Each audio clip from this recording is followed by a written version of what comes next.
moviegoers, to another Wife Pick Wednesday right here on Surreal Cinemas with me, your host, Not a Fern. Today we're going to be reviewing The Odd Life of Timothy Green.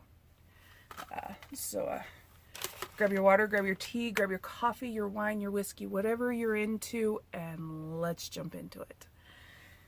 So, The Odd Life of Timothy Green was filmed in 2012, and it stars Jennifer Gardner and Joel Edgerton, and I watched it on Blu-ray. Statistics done. Okay, so this was a fantastic and slightly sad movie, and I loved it. It's about a couple who desperately want to have a child and they can't. They can't. For whatever reason. They don't really go into why. They tried artificial insemination for a while and they just can't get pregnant. And it's really, really depressing for the wife, Jennifer Gardner's character. And I have to tell you that I've been there. I know that kind of deep-seated sorrow. It is extremely painful and it never goes away. And they played the emotional part so well in this movie that, yeah, I kind of got a little, to use a Generation Z term there, triggered.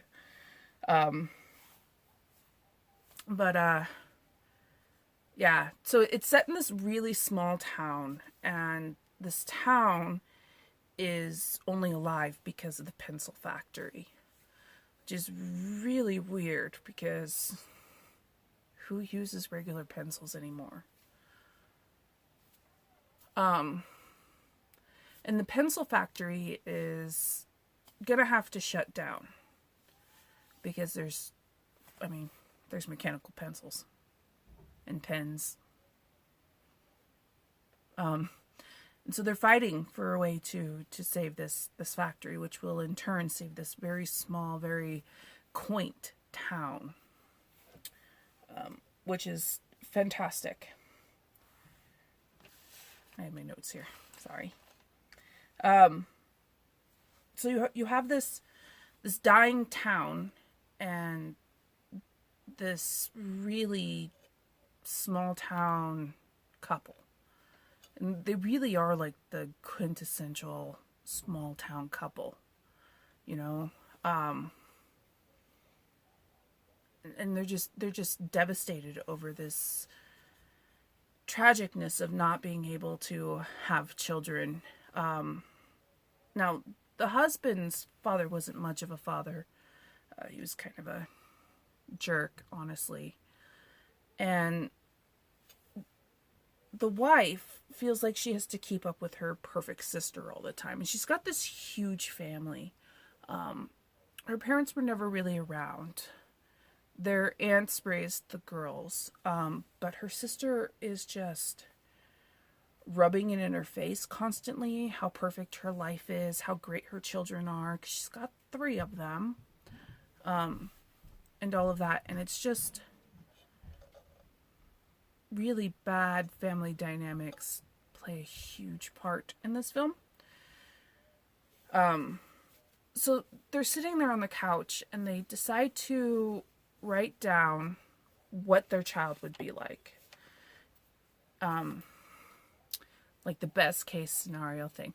But they're a little bit practical about it. Okay, because when they get to like playing sports, they know that both of them are not sporty people. So they're like, he's not going to be good at, this child's not going to be good at sports. But just once he's going to, you know, make the goal or touchdown or whatever sport he decides to play. Just once he's going to be the winning goal.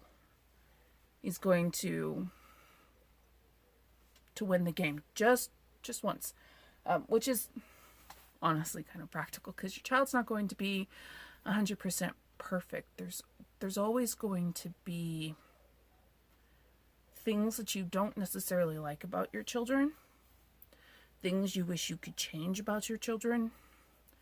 It's just the way life is. It doesn't matter how great your child is.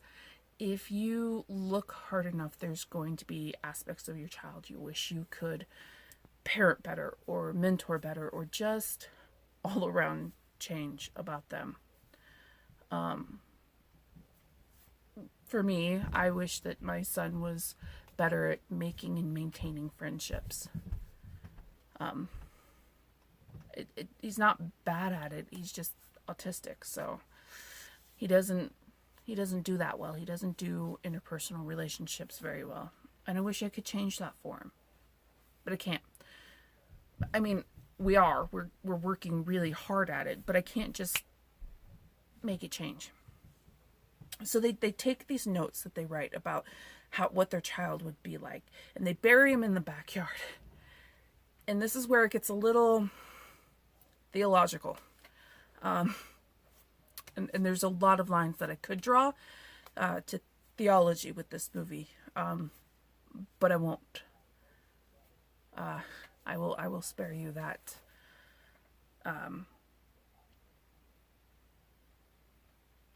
What's the word I'm looking for?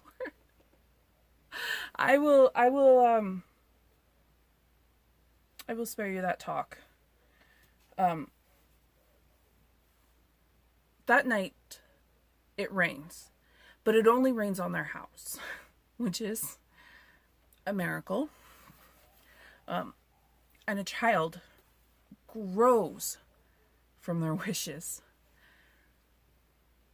And they find this child, and at first they think he's a lost kid, so they go to call him in.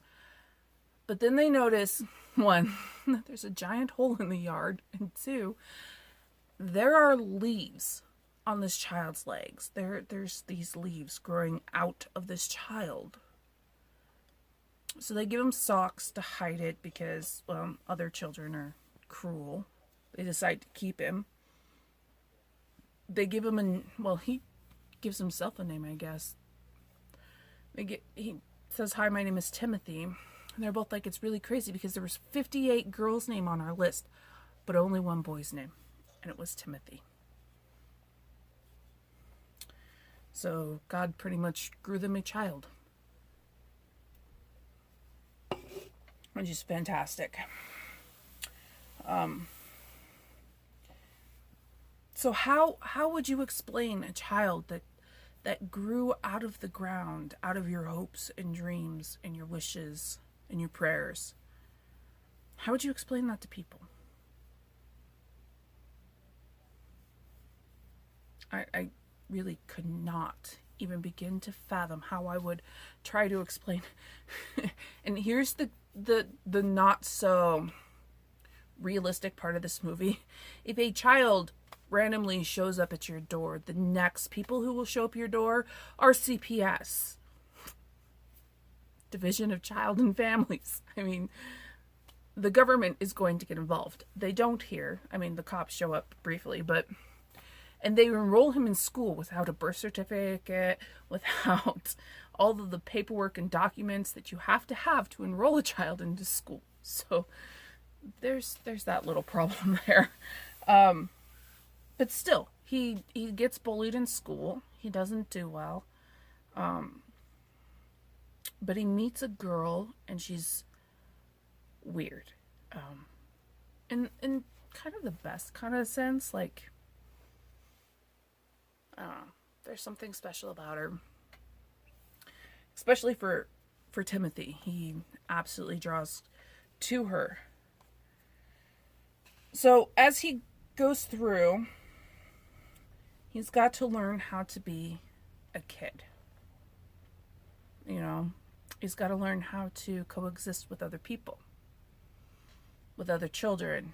He's I think one of their things when they describe their perfect child is that he's honest, almost too honest, to a fault, I believe they say. So that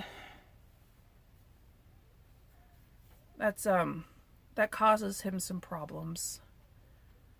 They took him to a pool party in fall, which I never quite understood. They let him go to a pool party, but they didn't ask him if he could swim. And he just sinks to the bottom of this pool. And then this girl saves him. Yeah. That happened. So as he goes through life, he's there for the mom's uncle when he dies. They just really kind of hit it off,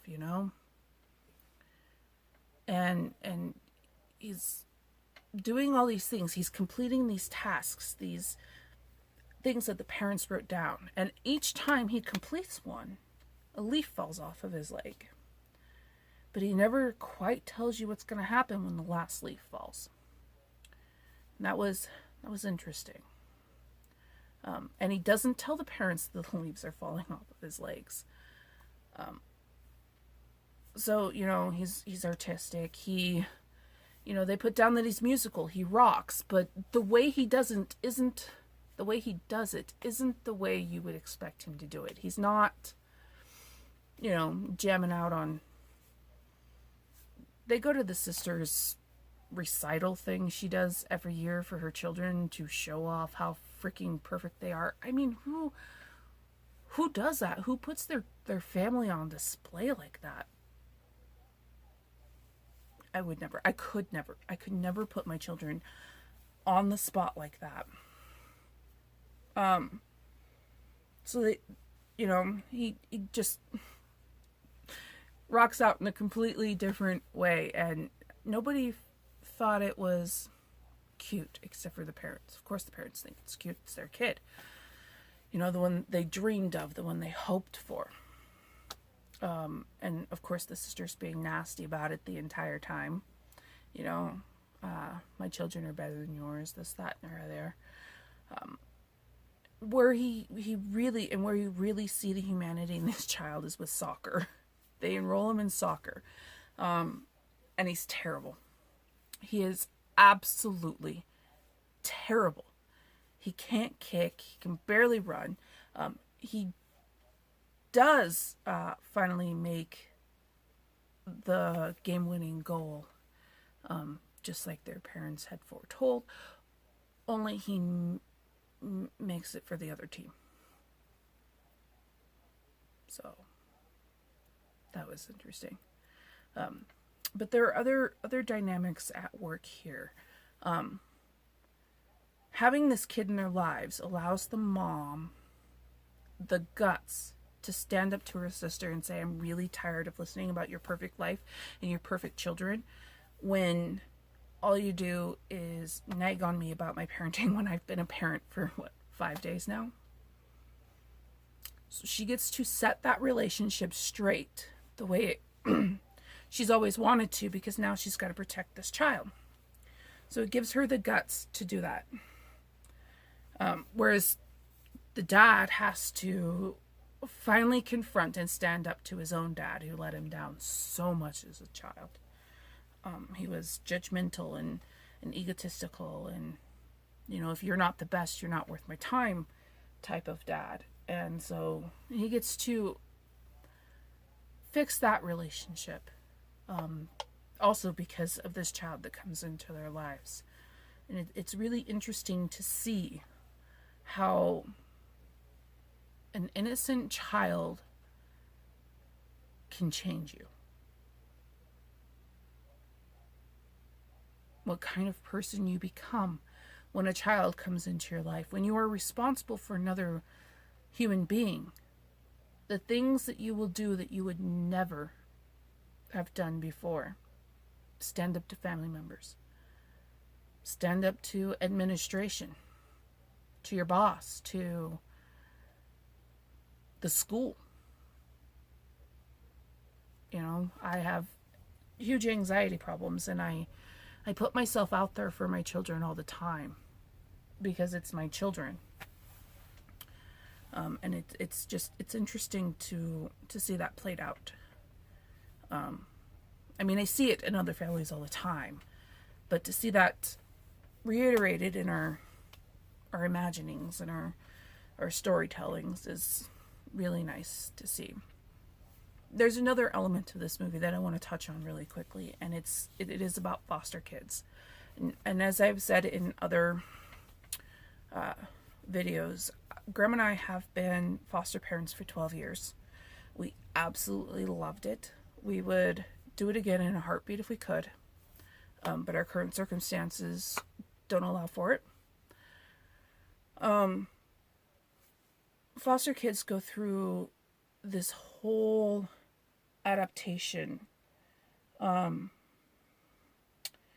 they have to go through, and it's not just the kids who go through this, it's the parents and the families of the parents. And in this movie, the sister, when this child first meets the extended family, the sister says some really horrible things about how, I thought you were going to try for one of your own. There's nothing like having your own child. And when you get a child out of the system, when you adopt or foster, you have no idea what you're getting, no idea what problems that are going to accompany this child. And that's right.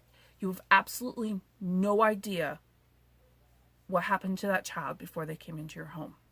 You have no idea the damage, the trauma, the disabilities that you're getting with a child.